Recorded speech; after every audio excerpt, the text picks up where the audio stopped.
The day my daughter taught her art teacher about artificial intelligence. So, my daughter Chloe is a total digital art prodigy. She's 13, but she's been using professional software and drawing tablets since she was 7. Last week, she came home from school looking, well, absolutely defeated. Apparently, her art teacher, Mrs. Gable, spent the entire period telling the class that digital art isn't real art because the computer does all the work for you. She even told the class that using layers and undo buttons is cheating. Chloe, bless her heart, raised her hand. She tried to explain that digital art requires the same knowledge of anatomy, lighting, and color theory as oil painting.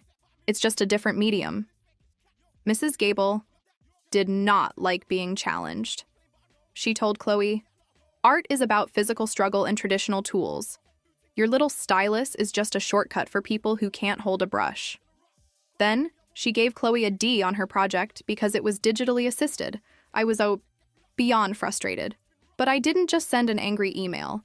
I called my old college roommate, Marcus. Marcus isn't just an artist. He's a senior concept illustrator who's worked on 3 major Marvel movies and 2 Game of the Year titles. The next morning, I walked into that classroom right as the bell rang.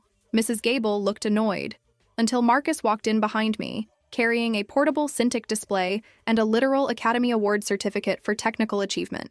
I said, "Mrs. Gable, I thought the class might enjoy a live demonstration on how real art is made in the professional world." Marcus was incredible.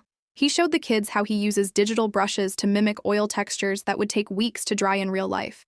He explained how digital tools allow for more creativity, not less.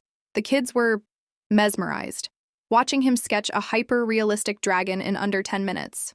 The best part? Marcus looked at Chloe's D project and said, "Mrs. Gable, the way Chloe handled the subsurface scattering on this skin texture, that's a skill I look for when I'm hiring lead artists." Mrs. Gable's face went from pale to a very deep, uncomfortable shade of magenta, especially when the principal, who had been watching from the doorway, asked Marcus if he could help design the school's new digital arts lab. Chloe's grade bumped to an A+, and Mrs. Gable? Well, let's just say she spent her weekend finally opening that iPad she'd been using as a paperweight.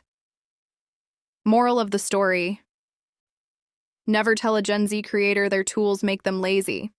They aren't cheating, they're just evolving.